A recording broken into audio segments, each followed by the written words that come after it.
Excellencies, Chairman, Independent Electoral and Boundaries Commission of Kenya, Chief Election Commissioner of Nepal, Chairman, Independent Electoral Council of Suriname, Commissioner, Central Election Commission of Bosnia and Herzegovina, Commissioner, Central Election Commission of Georgia, members of the Central Election Commission of Ukraine, other distinguished delegates and fellow election management bodies from across the world. Excellencies, Ambassador of Georgia, Mr. Dilshad Akhato, thanks for coming. Excellencies, Ambassadors of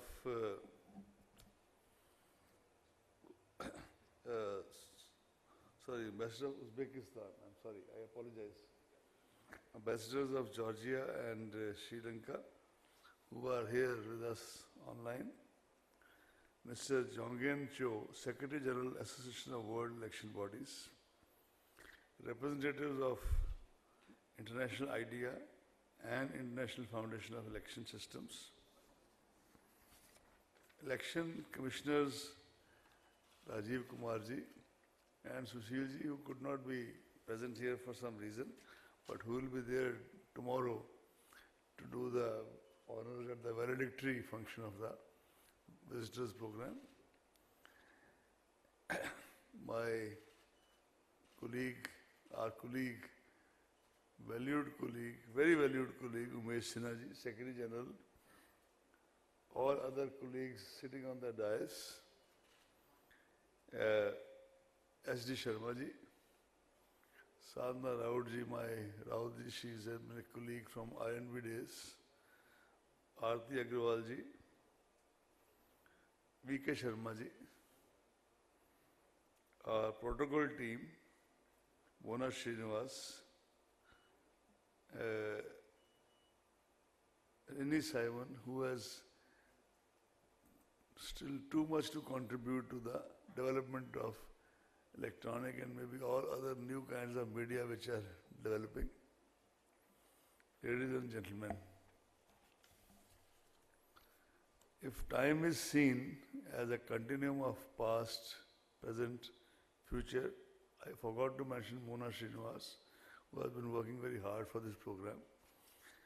As I said, if time is seen as a continuum of past, present and future, then this particular moment takes us back to September 2019, when a whole lot of us met in person at the AWAB General Assembly in Bengaluru. At that time, we didn't have to maintain social distance. Maybe in retrospect, they were happier and healthier times. The world is a much changed place, and a new terminology, so-called new normal, has descended upon us. Hope it fades away sooner than we think. As citizens, as representatives of various countries, we are all now cautious, wary of human interaction. And as EMBs, we have the even heavier and more onerous responsibility of conducting elections in the time of pandemic. It's an unprecedented cataclysmic moment in the history of humankind. However, it is also a time of recovery and response, of healing and hope, of faith and fortitude. Considerable time has elapsed since COVID struck the world in early 2020, which has enabled us to draw lessons from each other's experiences, make adaptations in our processes, and include additional health and safety measures in the electoral planning. Friends, on this note of looking to the future, stronger, sustainable, resilient, and more inclusive, that I begin my remarks on the occasion of second edition of Virtual Election Visitors Program held under the aegis of India AWeb Center.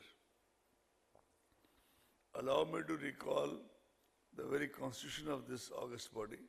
It was almost a decade ago, in October 2011, that the resolution was passed to establish AWeb. The year 2013 saw the official establishment of AWeb and its inaugural assembly. AWeb's first election visitors program dates to, as Rajiv ji said just now, 2014. AWeb has not looked back ever since and has gone from strength to strength as more and more EMBs from across the democracies in the world are joining, have joined, are joining, and shall join in future hopefully. And today it is the largest international organization in the world in the field of election management. The charter of any institution, any body, and its constitution, they define as to what the proper body stands for. This charter of AWeb, it's a veritable lighthouse for all of us, as it very precisely and succinctly expresses its overarching vision in the following words. I will not kind of read the entire charter. I'll just read one or two major goals. We, election management bodies, regional electoral election associations, and international electoral election organizations around the world, without derogating from the independence of each other's election management body, realizing the need to strengthen cooperation between and among EMBs for the purpose of ensuring a credible electoral process in the world, committed to promoting conditions conducive to free, fair, transparent and participative election, and to the development of a democratic culture in the world, upholding human rights and committing to the promotion of gender equality and the inclusion of people with disabilities and other marginalized communities in the electoral process.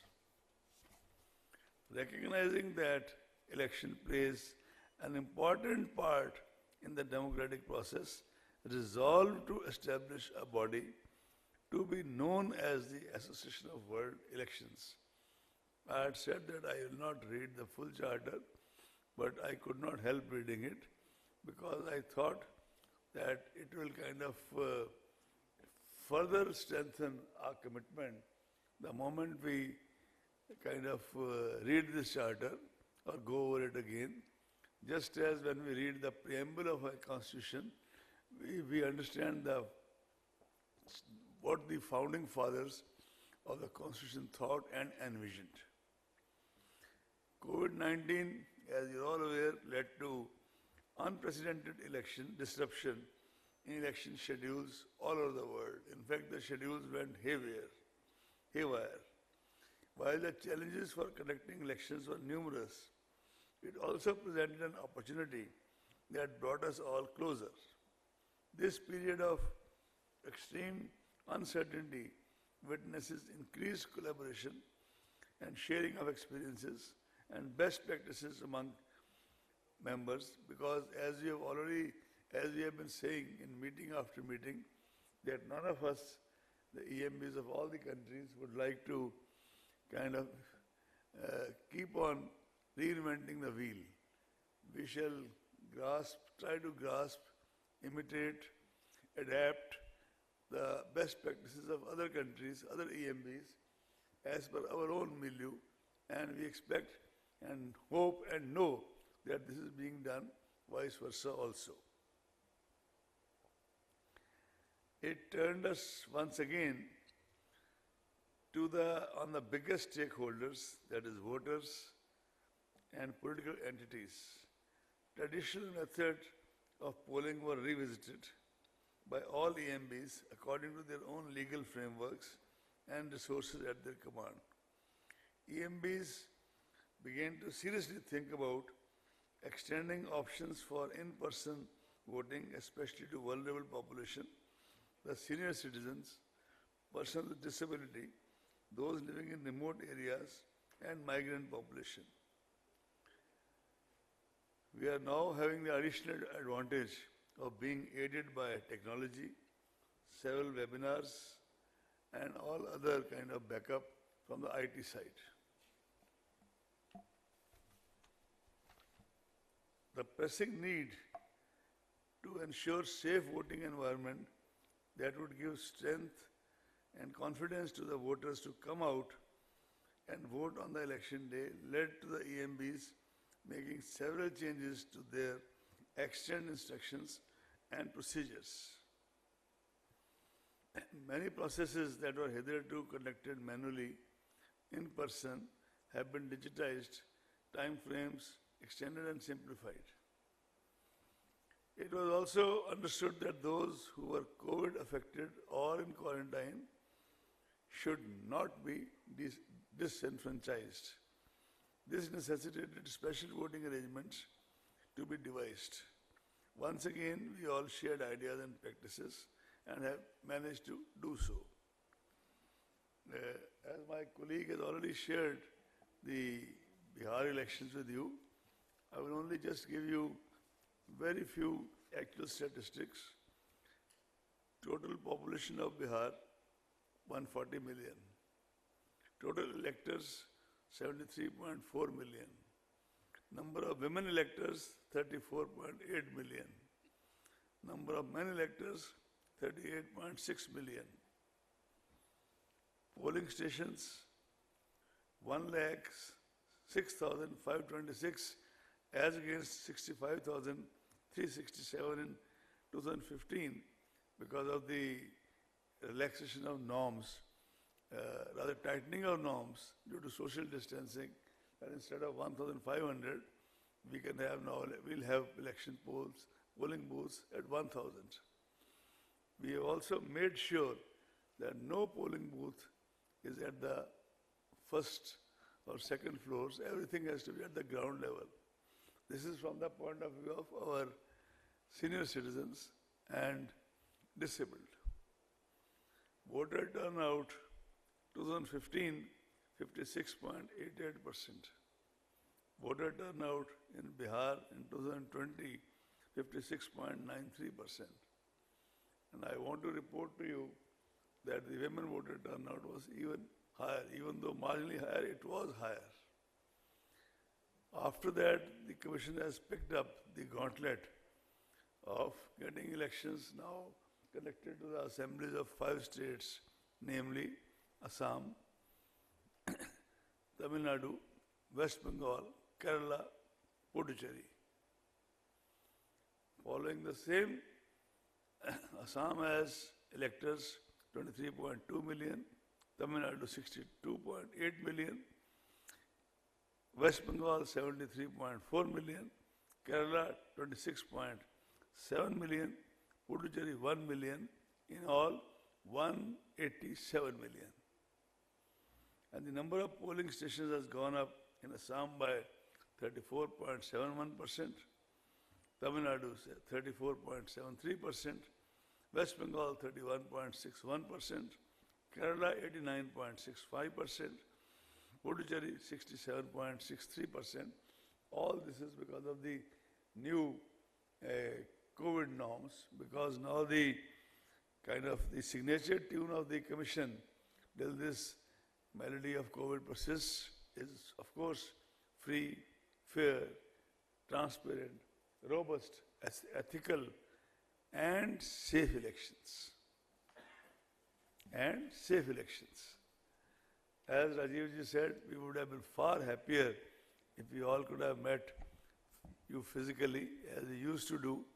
But anyway, maybe that time will come sooner than we expect.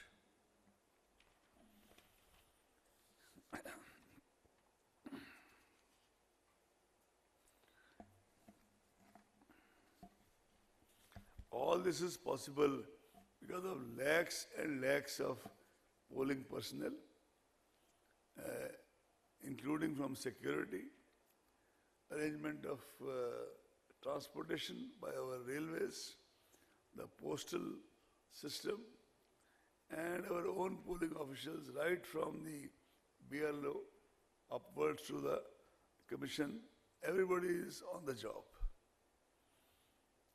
And I am so happy to say that on the eve of my own demission of charge on the coming 13th April, I would like to say that I was always, as a normal voter or normally educated person, I kind of held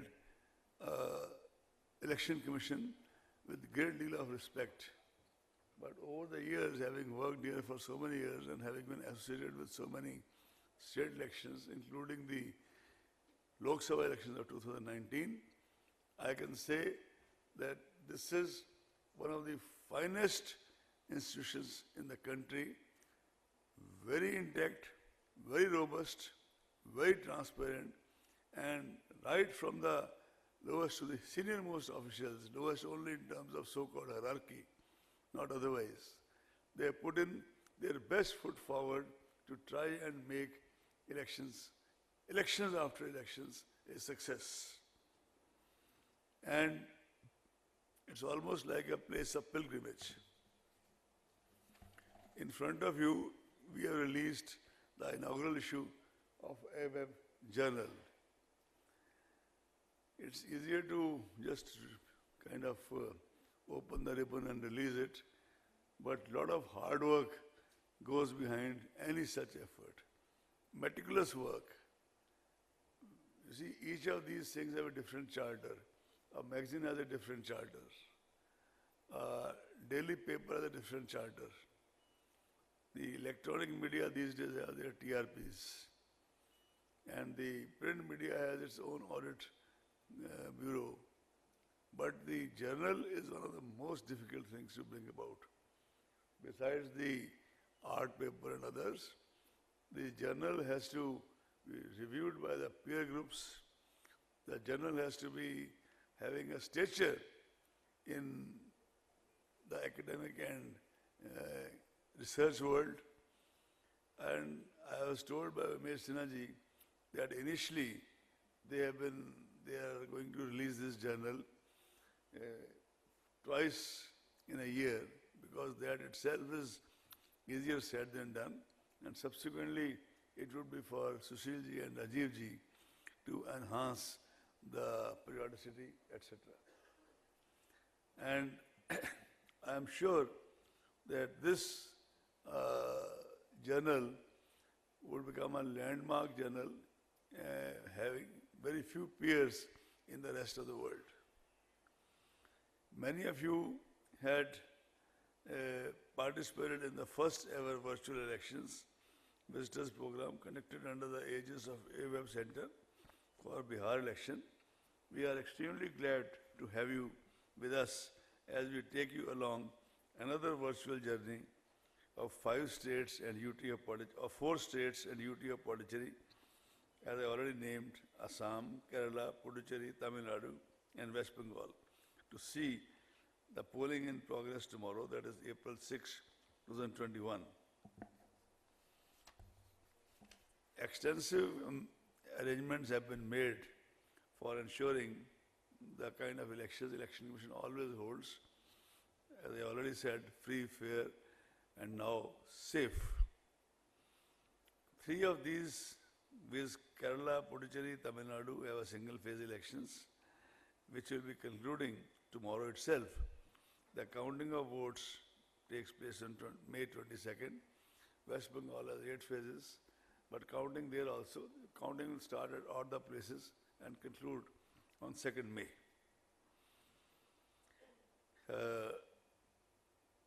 While talking of elections and while talking of democracy and our universe, my colleague Mona Srinivas has culled out a very relevant paragraph from the book Pale Blue Dot which was inspired by an image taken at, this is Carl Sagan's book, this was inspired by an image taken at Sagan's suggestion by Voyager first on 14 February 1990. As the spacecraft was departing our planetary neighborhood for the fringes of the solar system, it turned out for one last look and its home planet, that is Earth. Quote, "Look again at that dot." This dot is Earth, by the way. That's home. That's us. On it, everyone you love, everyone you know, everyone you ever heard of, every human being who ever was, lived out their lives. Our posturings, our imagined self-importance, the delusion that we have some privileged positions in the universe, are challenged by this point of pale light. Our planet is a lonely speck in the great developing cosmic dark. There is perhaps no better demonstration of the folly of human conceits than this distant image of our world. It described so vividly in the passage I just read. I assure you that all of us here at ECI, individually and collectively, shall keep on working assiduously towards the larger goal of strengthening democracy worldwide in whatever we can. As D. Sharmaji, you are not here, but I just want to again acknowledge from this platform the contribution you have made for the bringing out of this journal, just as I'll do it for Sadhana ji and all other colleagues. I may be forgetting somebody, kindly don't take it otherwise. And I also expect Shefali ji now to get into the act and make sure that people know more and more about the journal and other things today and in the days to come. We also welcome 3 of our colleagues from various states, CEO Delhi, CEO Rajasthan, and CEO Bihar, who was here, who was to give a presentation, but I requested him to keep that he should not leave Kerala due to some recent 1 or 2 issues till the day of polling. So accordingly he couldn't come. I thank him in absentia, because he and his colleagues were the people, and Chandrabhushan Kumar, another DEC, who again today is not a bit too well. They were the people who made Bihar 19 election virtually a template election. Thank you very much for giving me this opportunity of interacting with you. Thank you.